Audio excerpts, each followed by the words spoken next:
You, John Fitzgerald Kennedy, do solemnly swear. I, John Fitzgerald Kennedy, do solemnly swear. That you will faithfully execute the office of President of the United States. That I will faithfully execute the office of President of the United States. And will, to the best of your ability.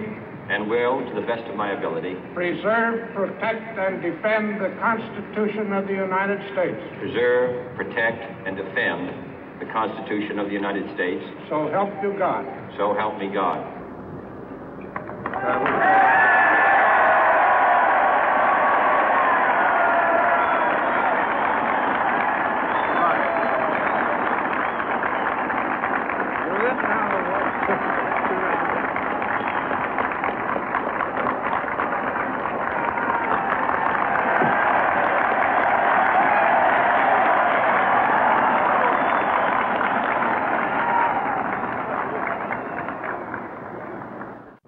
Vice President Johnson, Mr. Speaker, Mr. Chief Justice, President Eisenhower, Vice President Nixon, President Truman, Reverend clergy, fellow citizens.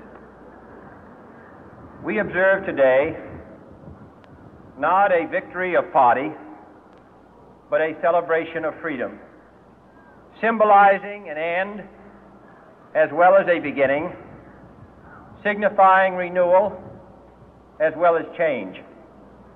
For I have sworn before you and Almighty God the same solemn oath our forebears prescribed nearly a century and 3/4 ago. The world is very different now, for man holds in his mortal hands the power to abolish all forms of human poverty and all forms of human life. And yet the same revolutionary beliefs for which our forebears fought are still at issue around the globe. The belief that the rights of man come not from the generosity of the state, but from the hand of God. We dare not forget today that we are the heirs of that first revolution.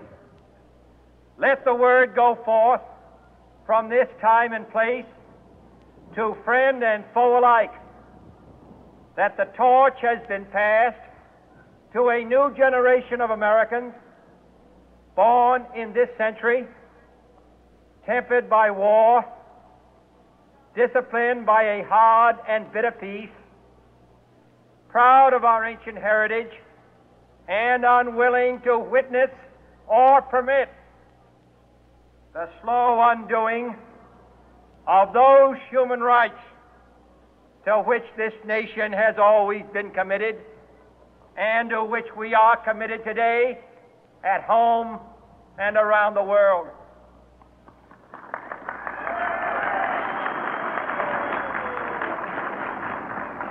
Let every nation know, whether it wishes us well or ill, that we shall pay any price, bear any burden, meet any hardship, support any friend, oppose any foe to assure the survival and the success of liberty.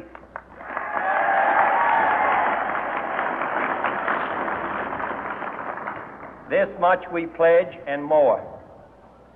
To those old allies whose cultural and spiritual origins we share, we pledge the loyalty of faithful friends. United, there is little we cannot do in a host of cooperative ventures. Divided, there is little we can do, for we dare not meet a powerful challenge at odds and split asunder. To those new states whom we welcome to the ranks of the free, we pledge our word that one form of colonial control shall not have passed away merely to be replaced by a far more iron tyranny. We shall not always expect to find them supporting our view, but we shall always hope to find them strongly supporting their own freedom, and to remember that in the past, those who foolishly sought power by riding the back of the tiger ended up inside.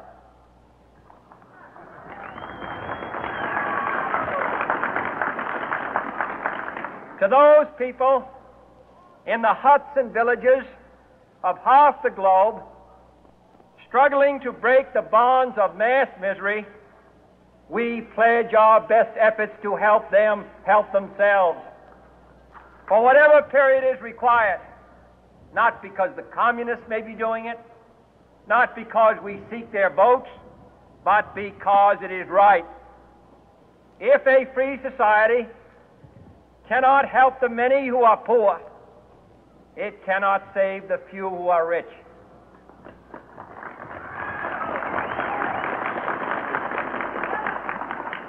To our sister republics south of our border, we offer a special pledge to convert our good words into good deeds, in a new alliance for progress, to assist free men and free governments in casting off the chains of poverty.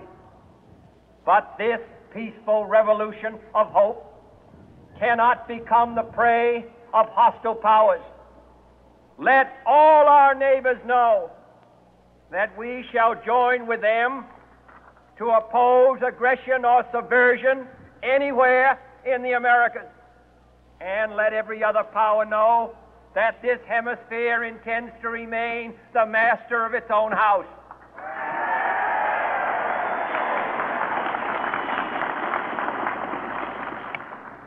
To that world assembly of sovereign states, the United Nations, our last best hope, in an age where the instruments of war have far outpaced the instruments of peace, we renew our pledge of support to prevent it from becoming merely a forum for invective, to strengthen its shield of the new and the weak, and to enlarge the area in which its writ may run.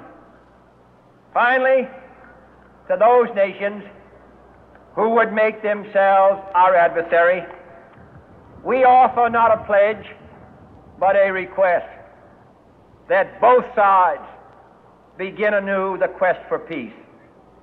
Before the dark powers of destruction, unleashed by science, engulf all humanity in planned or accidental self-destruction, we dare not tempt them with weakness, for only when our arms are sufficient beyond doubt can we be certain beyond doubt that they will never be employed.